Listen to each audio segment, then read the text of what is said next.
Hello friends, welcome है आपका हमारी इस वीडियो में। तो इस वीडियो में हम लोग क्या पढ़ने वाले हैं, क्लास 8 साइंस का चैप्टर फोर्स एंड प्रेशर के आज हम लोग क्वेश्चन आंसर पढ़ने वाले हैं। तो बिना देरी करे हम लोग स्टार्ट करते हैं। सबसे पहले देखते हैं फर्स्ट क्वेश्चन। उसमें क्या दिया गया है, give 2 examples of each situations in which you push और पुल ऑफ एनी ऑब्जेक्ट बोल दूँ मैं यहाँ पर, to change the state of motion of object. तो हमें इस क्वेश्चन में बोला गया है, हमें दो दो एग्जाम्पल देने हैं किसी भी चीज को पुश और पुल करते हुए, जिससे कि उसकी स्टेट ऑफ मोशन चेंज हो। तो हम लोग देखें सबसे पहले पुल का। तो पुल का हम लोग एक एग्जांपल देखें, किकिंग ए फुटबॉल। तो जब हम लोग फुटबॉल खेलते हैं तो फुटबॉल को बेसिकली क्या करना होता है, किक करना होता है। तो बॉल क्या जाती है, आगे जाती है। तो इससे क्या साबित होता है, वो बॉल पुश हो रही है। फिर हम लोग देखें doing a dough of wheat, यानी कि जो आटा होता है, आटे को गूंथना। जब हम लोग आटे को गूंथते हैं तो उस पर हम लोग फॉरवर्डली प्रेशर लगाते हैं, यानी कि पुश ही करते हैं उसे। तो उससे भी उसकी, तो ये हुए हमारे पुश के। अब हम लोग देखें पुल के, drawing a water bucket from well, यानी कि जो पानी की बाल्टी होती है उसे कुएं से बाहर निकालना भरकर। तो जब हम लोग कुएं से बाहर निकालते हैं तो क्या करते हैं, रस्सी को खींचते हैं अपनी तरफ, तो पुश कर रहे हैं। मतलब कि हम लोग जो रस्सी को नीचे करते हैं वो हम लोग पुल कर रहे हैं। तो ये हो गया एक पुल का। फिर हम लोग दूसरा देखें, ओपनिंग और शटिंग ऑफ ए डोर, यानी कि किसी भी डोर को खोलना या फिर बंद करना। अगर जैसे हम लोग मॉल्स में जाते हैं तो उसमें जो मिरर वाला डोर लगा रहता है, तो हम लोग उसे खोलते हैं। किसी किसी डोर में होता है खोलेंगे, जब पुश करेंगे तो वो खुलेगा। किसी डोर में होता है पुश करेंगे तो वो बंद होगा। किसी डोर में होता है पुल करेंगे वो तो खुलेगा।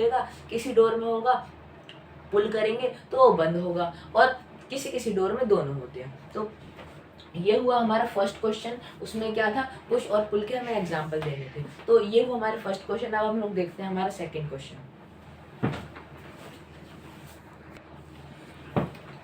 तो फ्रेंड्स, अब हम लोग देखते हैं हमारा सेकंड क्वेश्चन। तो हमारे सेकंड क्वेश्चन में क्या है, give 2 examples of situation in which applied force causes A change in the shape of an object. यानी कि हमें दो सिचुएशन बतानी है जिनमें कोई भी अप्लाई करा गया फोर्स कि ऑब्जेक्ट की शेप को बदलता है। तो फर्स्ट देखिए, blacksmith hammers a hot piece of iron to make tools of it. यानी कि जो ब्लैक स्मिथ होता है, जो लोहार होता है, वो एक बहुत ही ज़्यादा गर्म करे गए लोहे को, जैसे कि आपने देखा होगा जब हम लोग लोहे को बहुत ज़्यादा गर्म कर देते हैं तो वो रेड हो जाता है। तो अब जो लोहार है वो उस गरम लोहे को जब वो गरम करके उसके ऊपर हथौड़ा मारता है तो वो बहुत ज़्यादा सॉफ्ट हो जाता है गरम होने के बाद। तो जब वो सॉफ्ट हो जाता है तो उस पर वो हैमर मारता है तो उसकी शेप चेंज हो जाती है, जिससे वो क्या बनाता है, टूल्स बनाता है।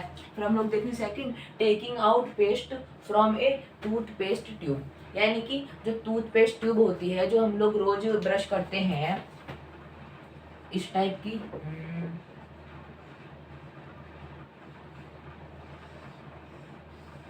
इस टाइप की होती है। तो अब जब हम इसमें से पेस्ट बाहर निकालते हैं, जब हम लोग इसमें से पेस्ट बाहर निकालते हैं तो हम इसे दबाते हैं। जब जैसे हम लोगों ने इसे इस जगह से दबाया तो यहाँ पर एक गड्ढा हो गया, यहाँ पर एक होल टाइप का बन गया। तो हमने इसे दबाया, यहाँ से आगे से इसका पेस्ट बाहर आ गया और यहाँ पर एक इसकी शेप चेंज हो गई, ये अंदर को दब गया। तो एक हमारा एग्जाम्पल ये हो गया जिसमें कि हमने पुश करा उस ट्यूब को और उसमें से क्या निकला, हमारा पेस्ट बाहर आ गया और उसकी शेप चेंज हो गई ट्यूब की। ओके, तो ये हुआ हमारा सेकंड क्वेश्चन। अब हम लोग देखते हैं हमारा थर्ड क्वेश्चन।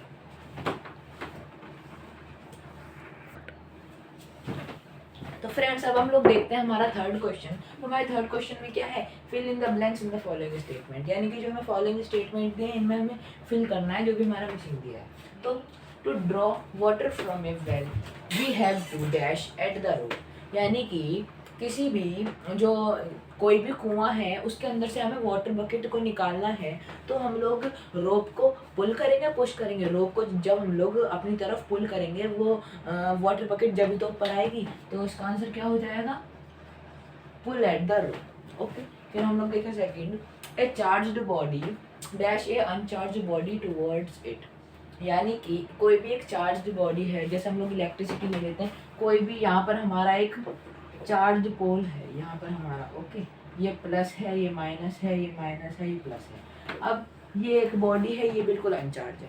अब जब हम इन्हें कांटेक्ट में लाएंगे तो ये जो बॉडी होगी ये इसे भी तो हमारा चार्ज कर देगी सेम टू सेम।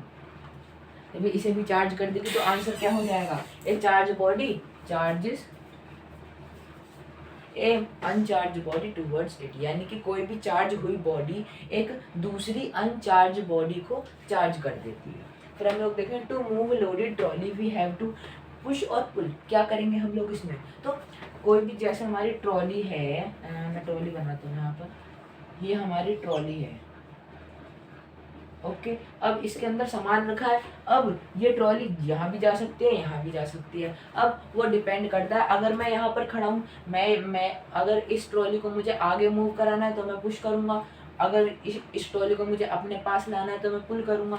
अगर मैं इस साइड खड़ा हूँ तो इस वाली ट्रॉली को मैं अगर आगे बढ़ा रहा हूँ तो पुल करूँगा, अगर पीछे ले जा रहा हूँ तो पुश करूँगा। तो ऐसे ही क्या हो सकता है, इसमें पुश और पुल दोनों हो सकते हैं। तो मैं यहाँ पर लिख देता हूँ पुश स्लैश पुल, ओके। फिर हम लोग देखें हमारा fourth part, the north pole of a magnet dash the north pole of another magnet. यानी कि ये हमारी मैग्नेट है, ये साउथ है, ये नॉर्थ है। अब ये हमारी एक मैग्नेट है, ये नॉर्थ है, ये साउथ है। तो अब यहाँ पर लिखा है डैश, जो एक मैग्नेट का नॉर्थ पोल है वो दूसरी मैग्नेट का नॉर्थ पोल को क्या करेगा, अट्रैक्ट करेगा या रिपेल करेगा। ये दोनों के दोनों सेम पोल है तो ये दोनों आपस में चिपक तो सकते नहीं है, दोनों को अट्रैक्ट तो कर नहीं सकते नहीं है, तो ये लोग क्या करेंगे, रिपेल करेंगे। तो RE, okay, repels the north pole of another magnet, okay. तो ये हुआ हमारा थर्ड पार्ट। अब हम लोग देखते हैं हमारा फोर्थ क्वेश्चन, ये हमारा थर्ड क्वेश्चन होगा।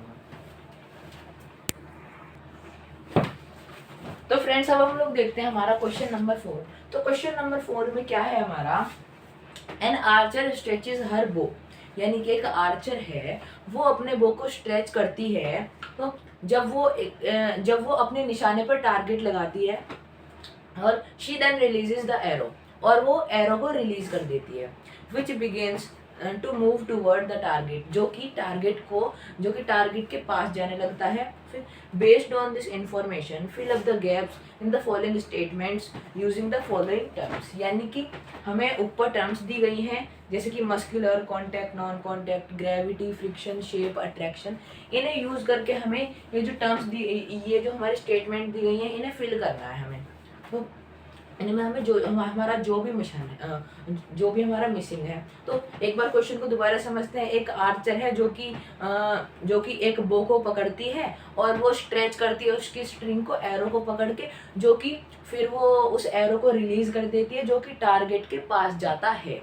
बस इतना हमारे क्वेश्चन में। अब हमें ये फिल करना है। तो सबसे पहले देखें फर्स्ट ए पार्ट देखें, टू स्ट्रेच द बो the Archer applies force that cause A change in its dash.